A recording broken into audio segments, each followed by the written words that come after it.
cyberspace astronauts. Are you ready to be entertained with pointless jibber-jabber and senseless small talk? If so, then you have come to the right place. It's the Todd Cook Show, starring Todd Cook, and featuring music by local and national artists. Now, broadcasting from his garage, here is Todd Cook.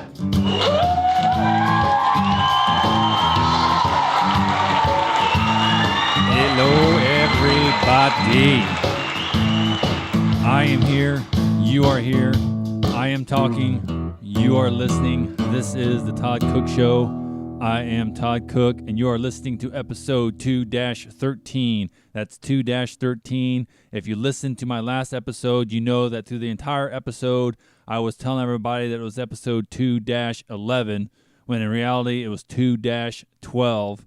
And this is now 2-13. But on that last episode, right at the very end of the show, I finally found my brain, shoved it back into my skull, and realized right at the very end that it was not 2-11, it was 2-12. And so this is lucky number 13. That's season 2, episode 13 of the Todd Cook Show. Thank you very much for joining me. I am so glad that you have decided to listen to this podcast once again. Today on the show, I'm not real sure what I'm going to talk about. Actually, I do, but I got to find my notes. There's my notes. I usually write down right at the beginning of the notes, a few bullet points of what I'm going to talk about, but I actually forgot to do that.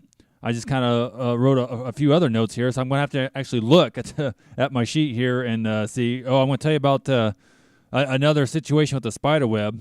And if you remember a couple episodes ago, I talked about walking through a spider web. And I'm going to tell you another story about a spider web that's a little different. Also about going out after dark with my son and trying to catch some lightning bugs, and another little incident that happened at that same time. I'm going to tell you about that. I got music by Scott Allen Knows coming up. He's one of my favorite Wichita area musicians. Scott Allen Knows is coming up with a song called Two Hearts at the end of the second break. And also, my wife just went to a baby shower, and I'm going to tell you a little bit about my impressionations. What's the word I'm looking for? The way I used to view baby showers when I was a kid. I'm going to tell you about that as well. And so let's get started here. By the way, this show needs to be on the radio. I think I've said that before, but this show needs to be on the radio. Why should Rush Limbaugh be on 500 stations across the country, and I'm not on one? Does that seem fair to you? It doesn't seem fair to me at all. So why don't you call your local radio stations out there and talk to the program director, and that's who you want to talk to, the program director, and tell them there's a local talent here in Wichita named Todd Cook, and he needs to be on the radio.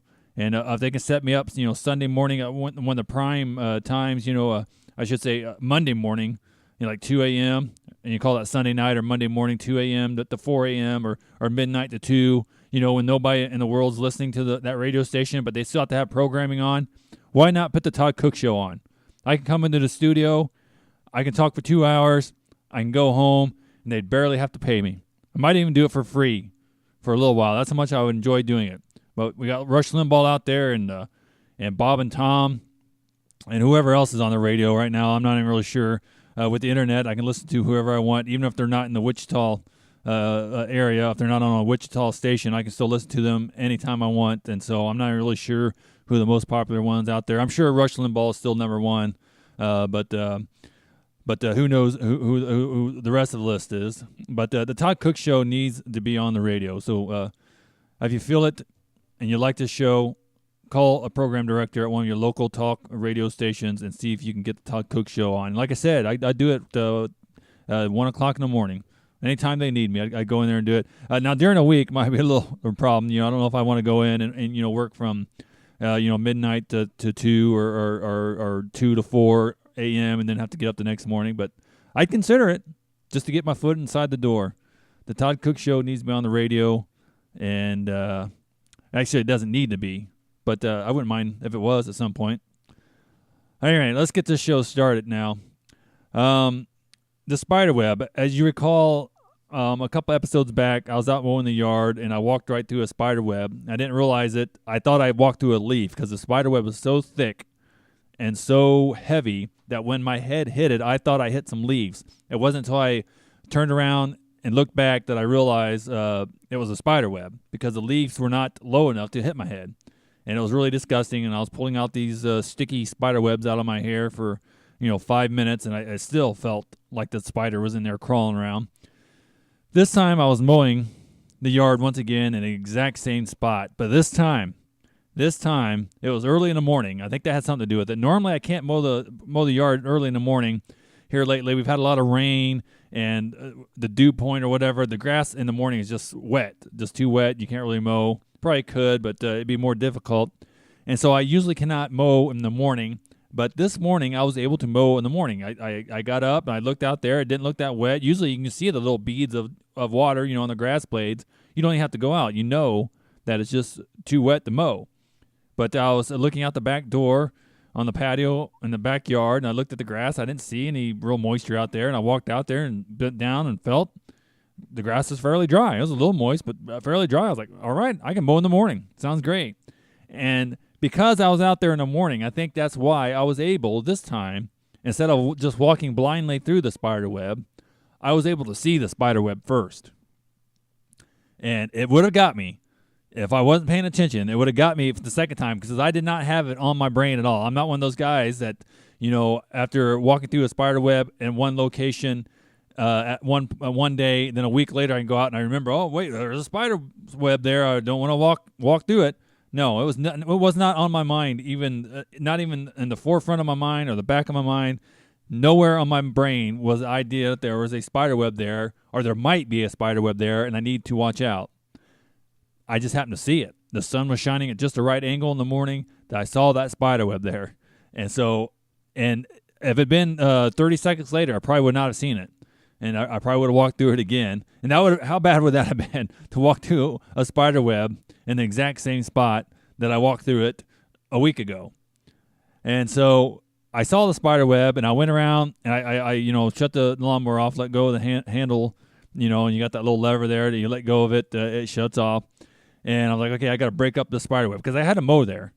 And I didn't care about the spider at all, and he go build his web somewhere else for all I care.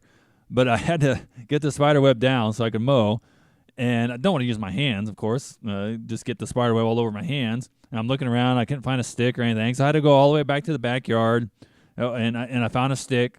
And I came back in up to the front yard. And I started taking that stick.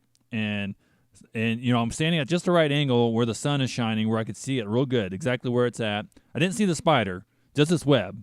And by the way, I looked kind of close. I didn't see one little bug on that web. So this spider doesn't build very good webs, apparently. He might be going hungry because he's got this big web there, and if he's not getting any bugs to eat, what's the point of building a web at all? Just don't do it. Just starve to death.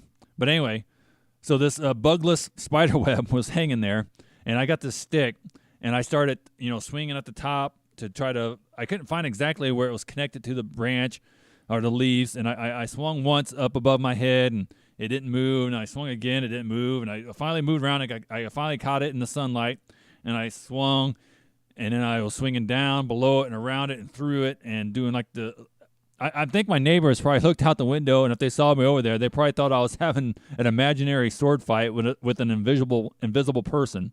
I'm like acting like Zorro out there with this stick swinging around. On guard. Shoo, shoo, shoo. And I'm, knocking it down and being real careful not to get any on me. And I finally knocked it down and I was able to finish mowing the yard. So I was pretty proud of myself that I actually saw the spider web before I ran through it. Normally, that wouldn't happen to me. Normally, I would just run into it again. But because it was morning and the sun was at a different angle, I think I was able to see it. And so it worked out just fine. With my stick and pretending like I was Zorro, I got rid of that spider web before it got into my hair again. All right, for everybody in the Wichita area, here's a commercial just for you. You're listening to The Todd Cook Show.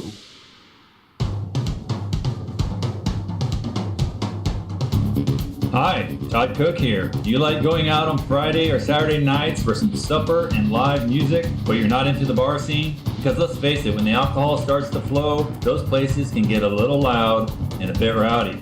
sometimes to the point that it becomes difficult for you to enjoy your food or the music. Do you wish that there was a place that had good food, good music, but a less distracting atmosphere? A place that you can enjoy the food and the music but still get home at a decent hour? Well, that place does exist, and it's right here in Wichita on the corner of Douglas and Hillside, or 110 South Hillside to be exact. It's called The Kiln.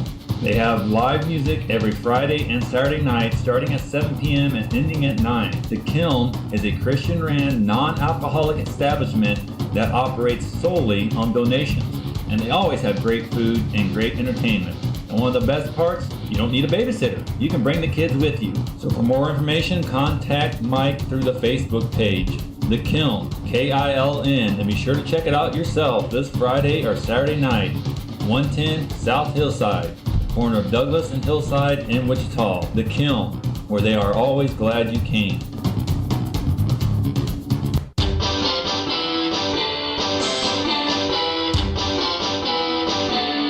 His lips are moving, but he ain't saying anything. Todd Cook.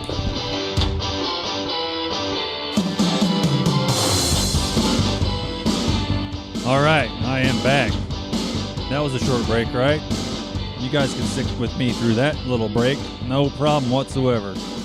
Alrighty, let's get on to the next segment of this podcast. By the way, the best way to reach me is thetoddcookshow@gmail.com. That's thetoddcookshow@gmail.com. Email me there, or you can look me up on Facebook. Just look up the Todd Cook Show there as well, and you can download this podcast on iTunes also. So let's get on to the next segment of this story, or this podcast here, lightning bugs. I took my son out the other night after dark, and we're kind of his little brother went to bed, and I went to spend a little time with him. He went to go outside and do something, so we went outside for a little bit, even though it was almost dark, and we hung out right behind our house. There's a school back there, and so there's a little opening, a field out there, if you will, a schoolyard. No playground equipment or anything, but like a big soccer field and a track, and just a big area about the size of a football field out there of grass. And so we went out there, and we're kicking around. It was supposed to be a soccer ball, but I couldn't find a soccer ball, so we had this half-flat basketball. We're kind of kicking that around, having some fun and stuff. And at some point, it was starting to get dark, and Johnny sees lightning bugs out there. And by the way, does anybody call them fireflies? I hear it all the time on television. I read the word fireflies in books, and I hear it a lot from television, but I never have heard anybody call them fireflies. Now, I'm originally from Indiana. Now I live in Kansas. It's all the Midwest, like the middle of the country, Midwest, however you want to refer to it. It might be a regional thing. Maybe out west in California they call them fireflies, or on the East Coast in the Washington D.C. area, or one of the Virginia or Maryland or somewhere out there. Maybe they call them fireflies, but we've always called them lightning bugs. Maybe it's another country, maybe England or Australia or somewhere. They call them fireflies out there. But here we call them lightning bugs. So I want to know, is there anybody out there, and you can reach me through Facebook, send me a message on Facebook or through my email address. Once again, the toddcookshow@gmail.com. And let me know, do you call them fireflies? Or do you know anybody that calls them fireflies? Is it a regional thing? Are there parts of the country where they call them fireflies? Because here we call them lightning bugs.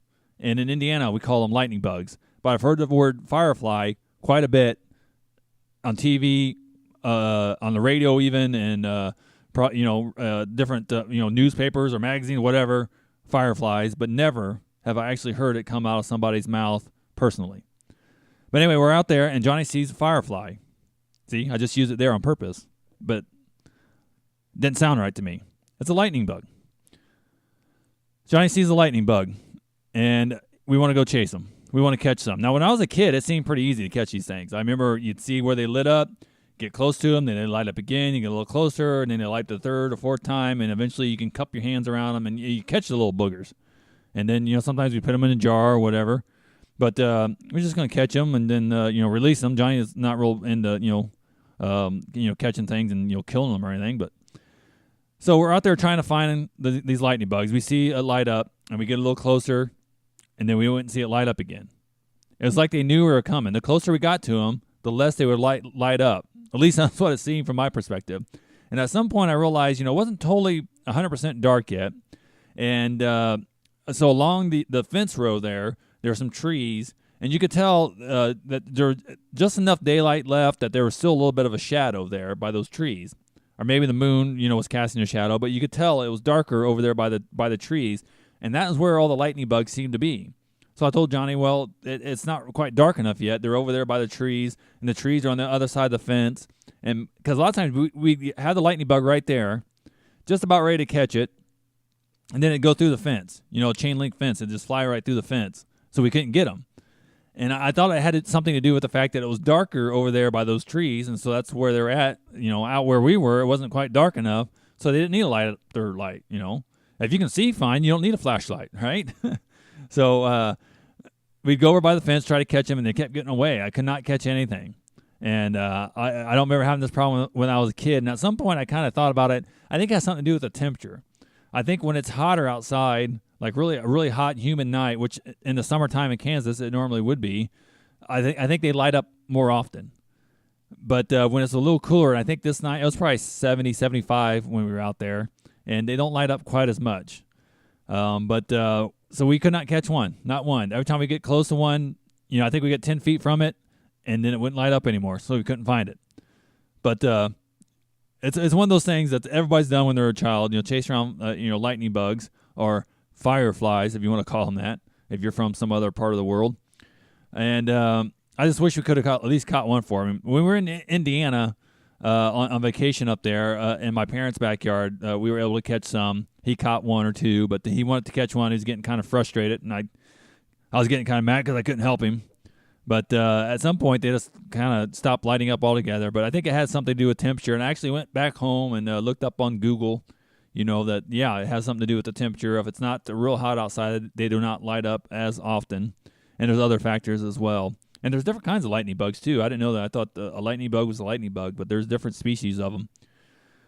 And then, here's the real kicker. We're just getting ready to go home, and looking up, and he saw a star at some point, go, hey, it's the first star, Daddy. I was like, yeah, right there it is. And I started seeing more and more stars. And at some point I look up and I see what looks like a really bright star in the sky, except for it's moving.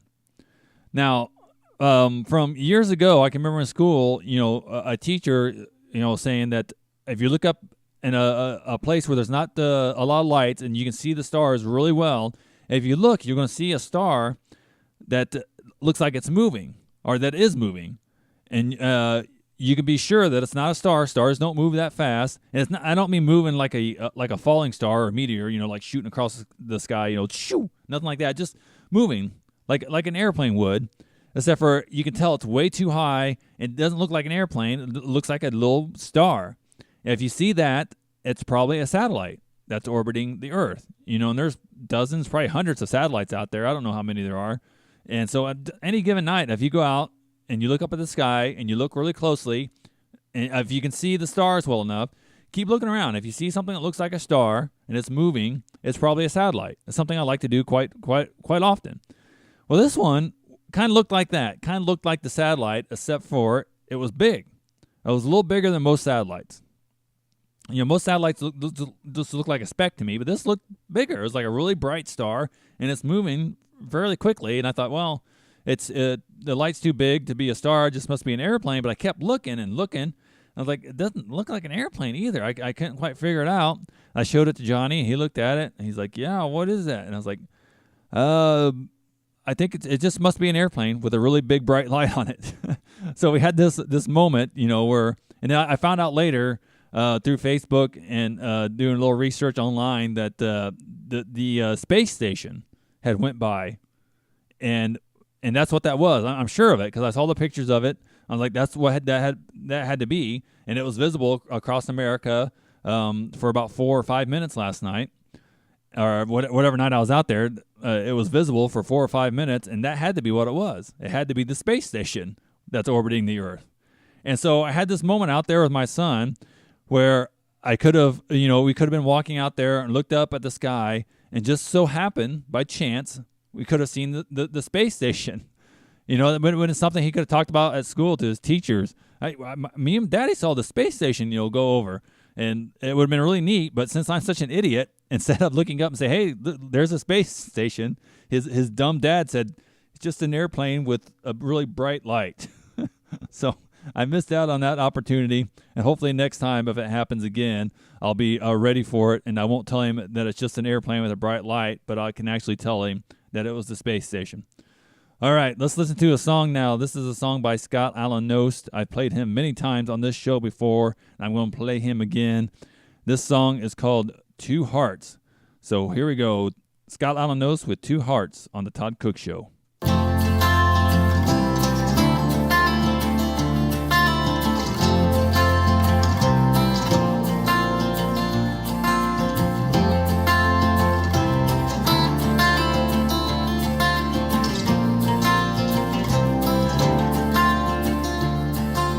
Takes two hearts to hold this love. Find the words on both our tongues. I'll let you be the one to say, I know you've got to get your way. Two hearts hold this love. Takes four hands to build these walls. Same fall could make them fall. Hold me close here next to you. Slay forever like lovers do.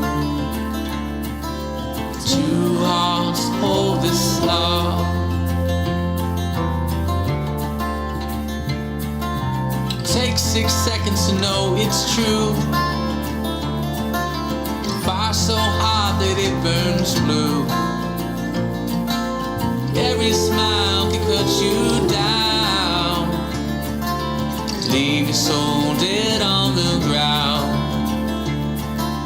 Two hearts hold this love.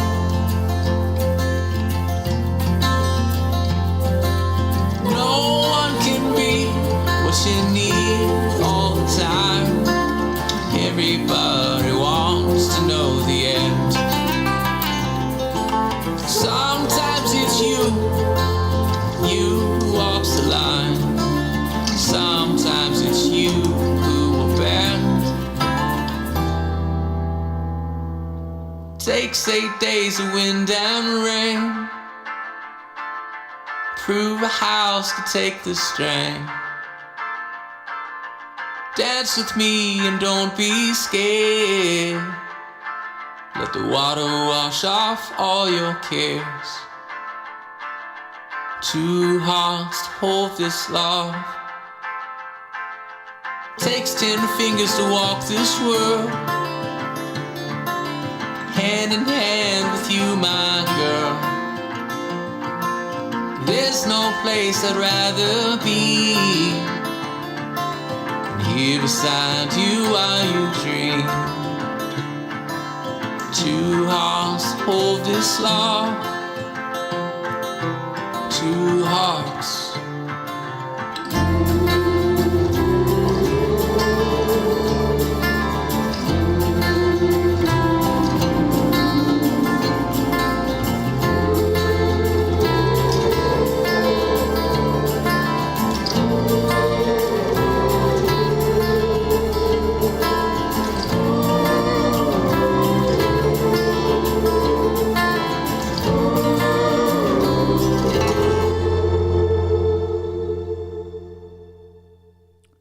Scott Alan Nost on the Todd Cook Show, ScottAlanKnost.com, or go to iTunes and look up Scott Alan Nost for that song and many others that you can download there. And that song was brought to you, as always, by the best towing company in the whole wide world. Definitely the best in the Wichita area. If you live in the Wichita area and you need a tow, you need a jump start, you need a winch out, you've been locked out of your car, and you need help getting into your vehicle, you ran out of gas, you need somebody to bring you some fuel. If you got an old clunker and you want to get rid of it, you need to call B&B Towing, 316-214-4021. Cheyenne Brown B&B Towing for all your towing needs, 316-214-4021. Let's do another commercial, folks. The Todd Cook Show will be right back.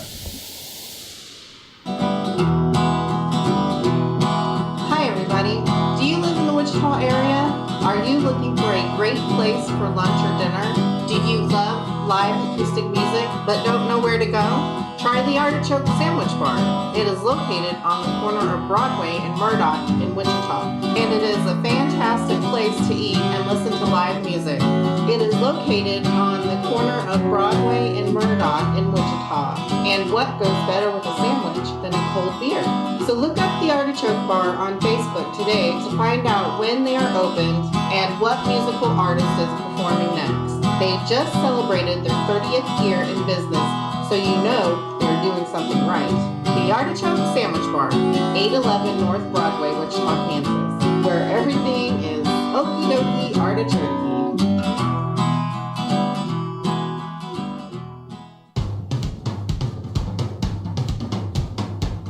Charlie Brown's teacher is easier to understand than he is. Todd.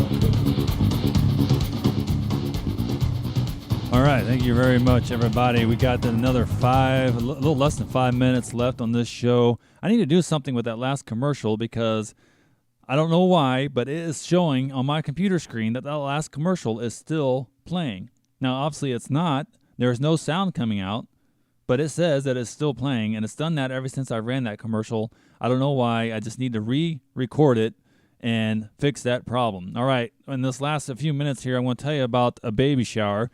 As you know out there, my wife and I are expecting a little baby girl here in the next couple months.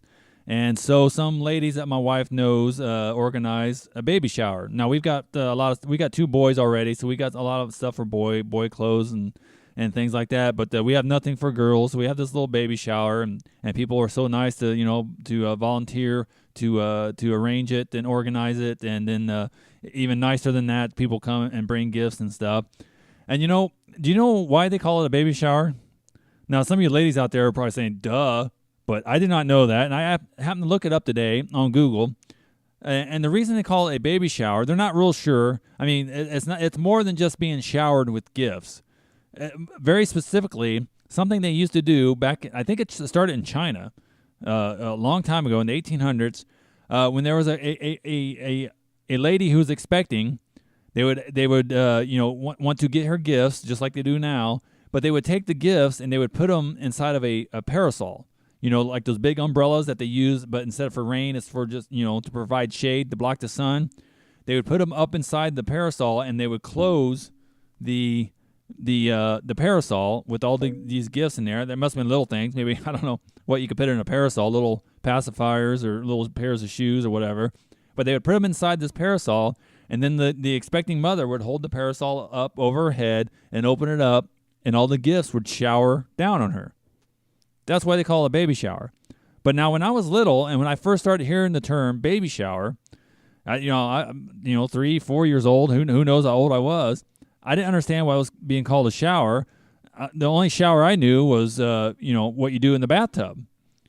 You take a shower. So every time people would talk about baby shower, that these women were getting together to have a baby shower, I always pictured them having this little baby and sticking the baby in the shower and some kind of a baptism or something. I don't know what I thought, but I just remember thinking that they'd be in the bathtub, and I was like, okay, it's a little baby. They can't stand up. One lady's got to hold it up, and another lady's got to turn the water on, and then they got a wash rag, and they wash the little baby.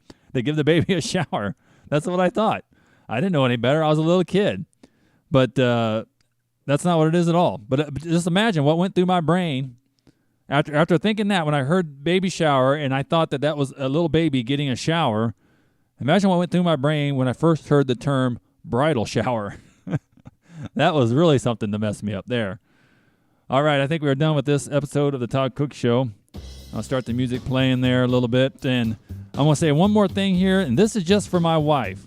She listens to this show. And I'm going to say something right now just for her. It's an inside thing that nobody else is going to understand, but she will, and it should make her laugh out loud. And here it is.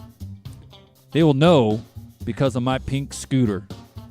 Now, nobody out there will understand what's going on, but hopefully that made my wife laugh a little bit. I did that just for her. Don't forget to click on the next episode. And this is Todd Cook, and I'm reminding you that there are only 2 rules for the Todd Cook Show. Rule number 1, I'll talk. Rule number 2, you listen.